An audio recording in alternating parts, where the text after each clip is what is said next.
I'll tell you right now, my story doesn't have any dramatic climax or any cathartic resolution. Don't bother reading it if that's what you're looking for. My story is of one very specific moment in my life, one which, try as I might, I cannot negate as a trick of my exhausted brain was played on me, or a momentary lapse of reason and subsequent plunge into childish fears. I think a fear of mirrors must be fairly common in this day and age.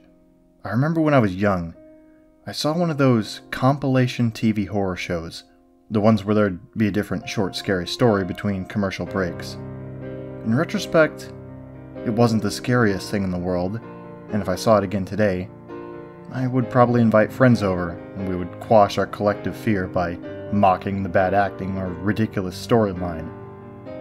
All I remember of it is that, in the story, a man was being constantly tormented by a disfigured, murderous psychopath, but he only saw him when he looked in the mirror.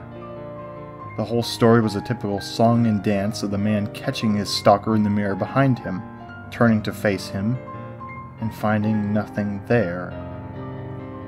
Maybe the reason that I remember it so well is because it was so shortly after I heard my mom die. I say heard, because I never saw her body. I was watching TV, a different show, when I heard what sounded like porcelain breaking, followed by a loud thud, coming from the kitchen 2 rooms away. The sudden noise was oddly unsurprising, but I remember craning my head to see my mom's legs sprawled on the tiled floor. I couldn't see any more of her, the doorframe was in the way. Luckily, I suppose, my father ran in first, calling her name somewhat frantically. As I stood up, I didn't advance, out of what I imagined was fear. I remember him telling me to stay where I was. The doctors told us a virus had gotten into her heart. I remember my father protesting that he hadn't even heard of that before. Neither had I, but the concept of death itself was fairly new to me, and I remember being filled with an overwhelming sense of existential fear, as if I or anyone I knew could suddenly crumble into a pile of lifeless dust at any moment. I don't think I was a very fearful child, though, not more so than most, and even my uneasiness around mirrors didn't exactly trump my other fears of spiders or being in cramped spaces. I guess it makes sense that mirrors are a source of fear for people. One of the defining signs of self-awareness is whether or not an animal recognizes itself in the mirror. Maybe we still retain some primal belief that what we're seeing really isn't us, but some sinister shadow self, not to mention all the scenes in horror movies that use them. A character bends down to splash water in their face, and when they lift their head back up, their face is distorted in some gruesome way. I'd just gotten home from a party in a nearby frat house. I lived in an old Victorian house that 4 of my friends from school and I rented. I was the only one home, having left the party early, if you can call 2 in the morning early, and my roommates were all still out. I ran upstairs to my room, exhausted and wanting nothing more than to lay in my bed and feel the rest of the world leave me behind. But I didn't.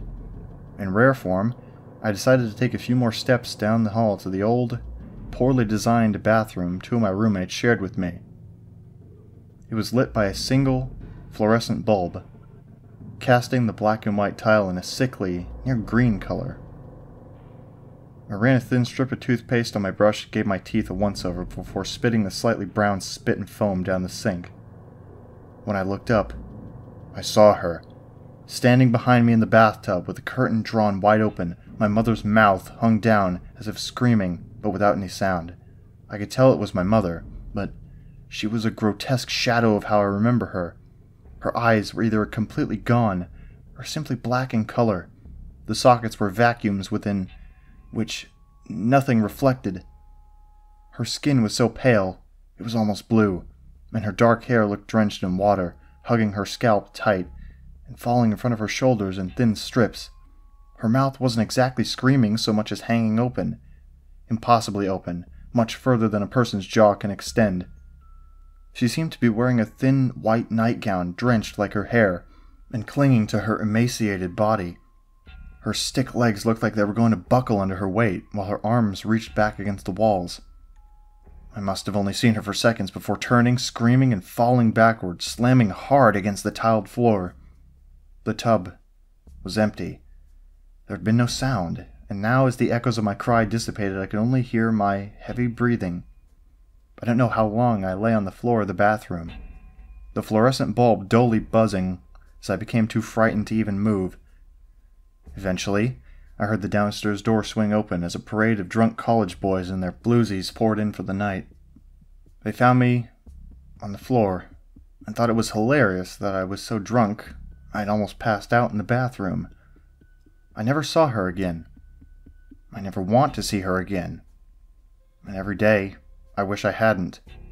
There are myths of people being scared to death or being haunted by dreams of a single event for their whole lives. I've had dreams too, but they aren't what haunt me to this very day.